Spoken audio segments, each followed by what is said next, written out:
सत्ता का खेल तो चलेगा, सरकारें आएंगी, जाएंगी, पार्टियां बनेगी, बिगड़ेंगी, मगर ये देश रखना चाहिए। औरों के दाग लगाने का जो सपना वो अपने ही घर में सदा खड़ा हो।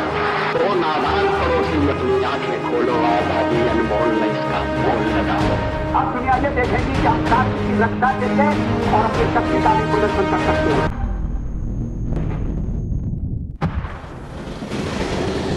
3 मई 1999 में कुछ पाकिस्तानी आतंकवादियों ने और आम नागरिकों के रूप में पाकिस्तानी सैनिकों ने कारगिल की ऊंची पहाड़ियों पर कब्जा कर लिया था, जिसमें उनकी संख्या लगभग 5000 के आसपास थी, जिसमें अमेरिका पाकिस्तान का सपोर्ट कर रहा था।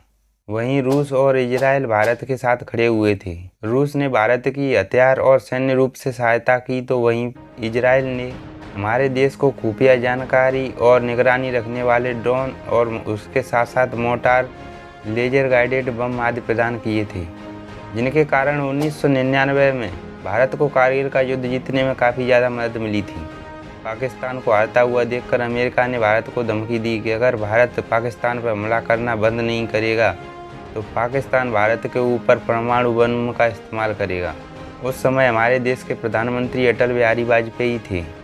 उन्होंने अमेरिका को एक गुप्त संदेश भिजवाया, जिसमें साफ साफ लिखा था कि अगर पाकिस्तान भारत के ऊपर परमाणु हमला करता है तो मैं आपको आश्वासन देना चाहता हूं कि पाकिस्तान कल का सूर्योदय नहीं देख पाएगा। जिससे अमेरिका और पाकिस्तान दोनों घबरा गए और पाकिस्तानी सेना को हथियार डालने पर मजबूर होना पड़ा। ऐसे थे हमारे अटल जी।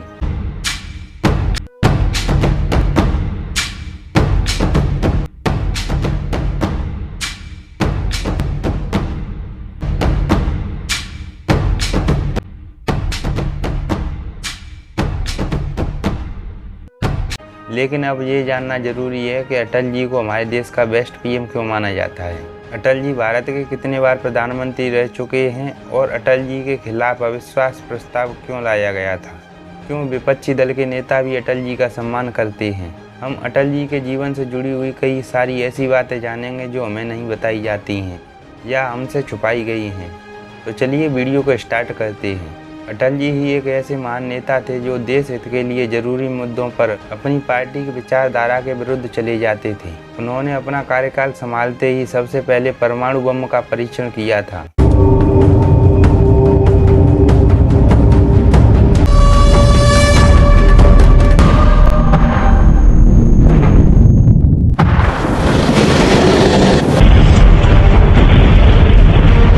जो कि अमेरिका के दबाव के कारण कोई भी प्रधानमंत्री इसका साहस नहीं कर सका था।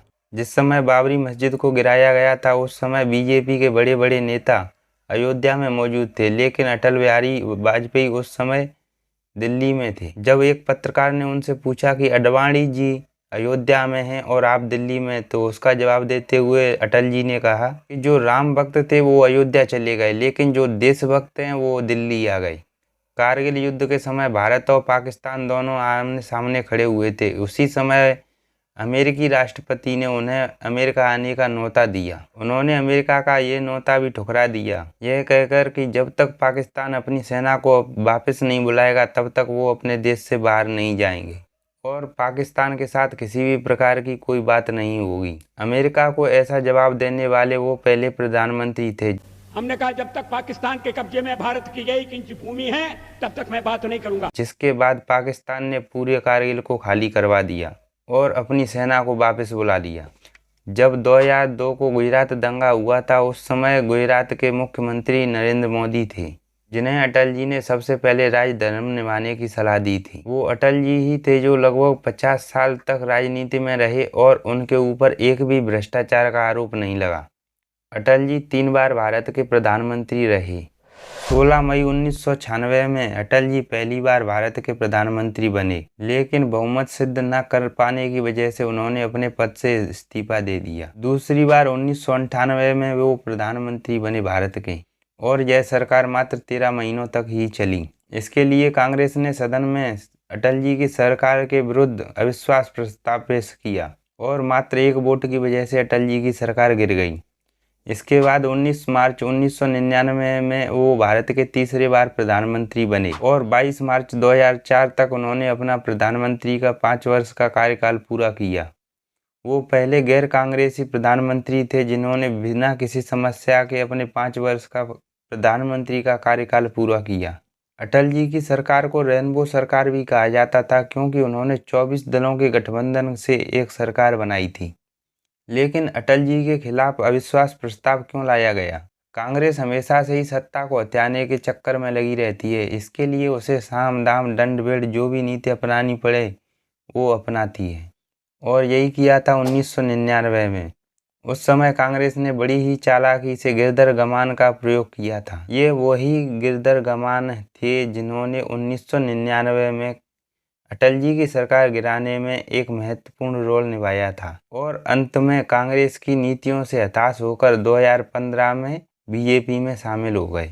अटल जी ने अपने देश के भविष्य को स्वर्णिम बनाने के लिए कई महत्वपूर्ण कार्य किए। इसमें 6 से 14 वर्ष तक के बच्चों की शिक्षा को निःशुल्क किया गया था, जिससे देश का हर इंसान शिक्षित हो सके, जिसकी शुरुआत 2001 में की गई, जिसकी वजह से स्कूल छोड़ने वालों की संख्या में काफ़ी बदलाव आया। हमारे देश में सबसे महत्वपूर्ण सड़क परियोजना को चालू करवाया, जिसमें स्वर्णिम चतुर्भुज योजना के तहत चेन्नई, कोलकाता, दिल्ली और बम्बई जैसे शहरों को राजमार्गों से जोड़कर परिवहन को आसान बनाया, और प्रधानमंत्री ग्रामीण सड़क योजना के तहत छोटे से छोटे गांवों को शहर से जोड़ने का काम किया। उन्होंने चंद्रयान फर्स्ट प्रोजेक्ट पास किया, जिसकी वजह से आज हमारा देश चंद्रमा तक पहुंचने में सफल हुआ है। अटल जी ने अपने कार्यकाल के दौरान 1998 में मात्र एक हफ्ते के अंदर 5 परमाणु परीक्षण करके भारत को परमाणु संपन्न देश बनाया। उसके बाद उन्होंने पूरे विश्व को संदेश दिया कि हमारे हथियार कभी भी आक्रामक नहीं होंगे।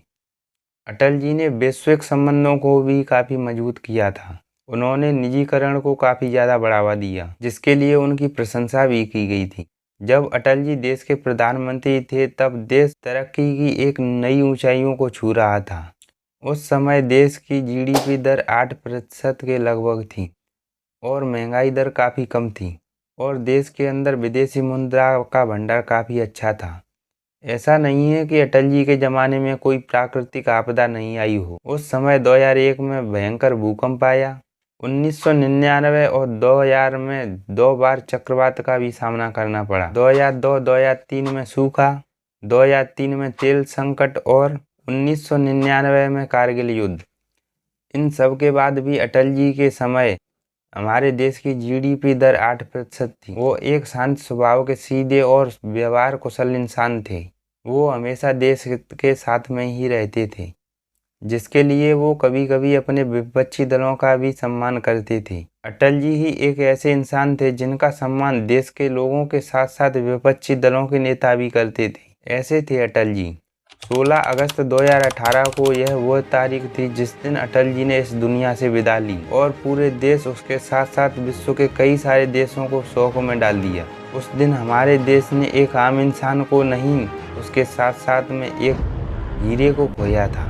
आपको क्या लगता है कि अटल जी जैसा शांति प्रिय, व्यवहार कुशल, दूरदृष्टि रखने वाला कोई नेता हो पाएगा? कमेंट करके ज़रूर बताएं, और अगर आपको वीडियो अच्छी लगी हो तो वीडियो को लाइक करना ना भूलें। अगर आप चैनल पर नए हो तो चैनल को सब्सक्राइब जरूर कर लें ताकि आने वाली वीडियो आप तक पहुंचती रहें। मिलते हैं अगले वीडियो में।